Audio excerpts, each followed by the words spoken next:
नमस्कार दोस्तों, इजलास में आपका फिर से स्वागत है। मैं एडवोकेट दीपक आज आपको बताऊंगा कि फरवरी माह की जो लोक अदालत हुई अभी, उसमें 97,64,000 मुकदमों का निपटारा कैसे हुआ। जी हाँ दोस्तों, लोक अदालत एक दिन की प्रोसेस है और लोक अदालत में लाखों मुकदमों का डिसाइड होना कैसे पॉसिबल है, कैसे मुमकिन है।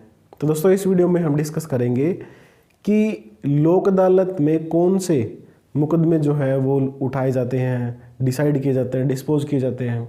साथ ही हम डिस्कस करेंगे कि भाई ऐसे कैसे पॉसिबल होता है कि 9 मिलियन मुकदमे एक दिन में ख़त्म हो गए। तो दोस्तों जो टोटल केस सेटल हुए 9 मिलियन के लगभग, उनमें से जो अमाउंट वाले मुकदमे थे, जैसे मान लीजिए कुछ रिकवरी के दावे थे, कुछ क्लेम पिटिशन थी, कुछ में जो परमानेंट पैसे में, कुछ रिकवरी के दावों में परमानेंट पैसे में भी सेटलमेंट हुई है। तो जो टोटल ट्रांजैक्शन हुई है पैसे की, वो 7,077 करोड़ के आसपास जो है अमाउंट डिसाइड हुई है।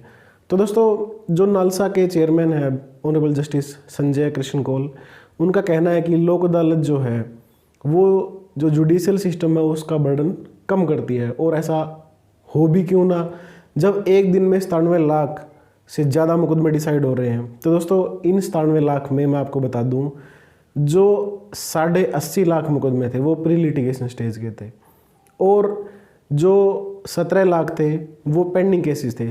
मैं आपको बताऊं कोर्ट का हाल कि अगर आप एक डिस्ट्रिक्ट कोर्ट में जाते हैं और एक जज के पास 100-150 से ज़्यादा की अगर मुकदमों की एक दिन की कोज लिस्ट है, तो पूरा दिन कोर्ट का स्टाफ, जुडिशियल ऑफिसर और जो वकील उस कोर्ट में काम करने आते हैं वो सब पूरा दिन बिजी रहते हैं और सभी फाइलें तब भी नहीं निपटती, उनकी कार्रवाई पूरी नहीं हो पाती। तो अगर उस जुडिशियल सिस्टम से पेंडिंग केसेस में से अगर 17 लाख से ज़्यादा मुकदमे एक दिन में हटा दिए जाएं तो वो अपने आप में एक बर्डन कम करते हैं।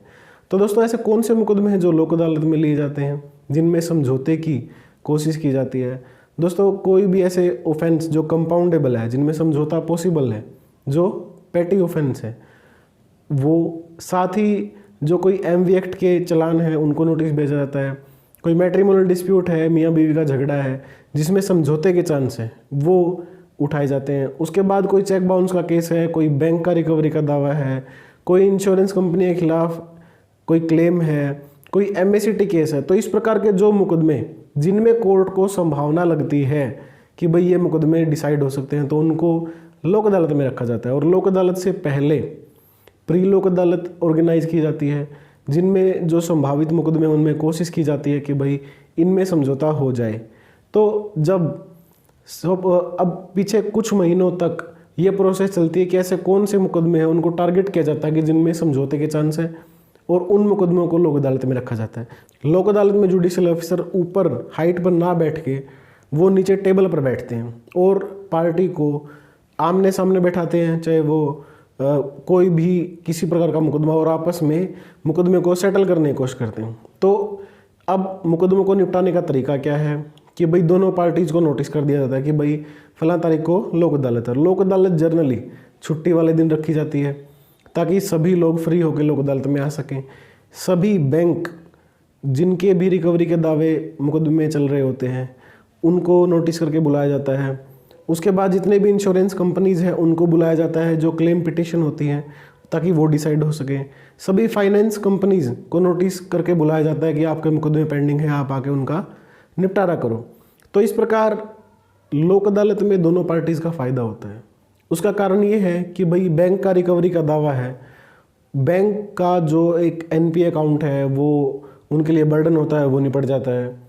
कुछ कैपिटल बैंक में वापस आ जाती है। उसके बाद जो इंश्योरेंस कंपनीज़ हैं, एक क्लेम पिटिशन में समझौता होने के बाद वो मुकदमा वहीं पे ख़त्म हो जाता है। उसमें जो जर्नली अपना इंटरेस्ट वो बचा लेते हैं, साथ ही जो हाई कोर्ट या सुप्रीम कोर्ट में अपील के चांस होते हैं वो फीस वो बचा लेते हैं। इसी प्रकार फाइनेंस कंपनी जो हैं वो भी अपने पैसे रिकवर कर लेती हैं। कम अमाउंट में समझौते हो जाते हैं, तो इसलिए जैसे रिकवरी का दावा है, बैंक से पैसे लिए थे, फाइनेंस कंपनी से पैसे लिए थे, वो कम ब्याज में या कह लीजिए कम अमाउंट में सेटल हो जाते हैं। तो जो लिटिगेंट हैं, जो पार्टी है, उनका भी जैसे समाधान हो जाता है।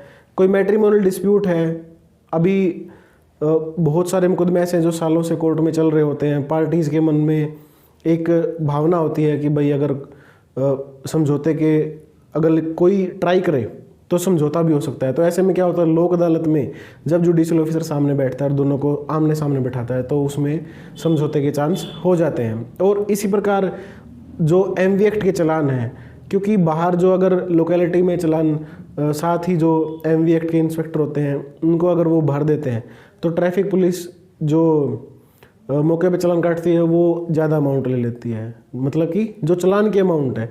लेकिन लोक अदालत में इस बात के चांस ज़्यादा रहते हैं कि भाई वो चालान की जो एक्चुअल अमाउंट है उससे कम में वो पैसे जो है वो भर के छूट जाएगा उनका चालान।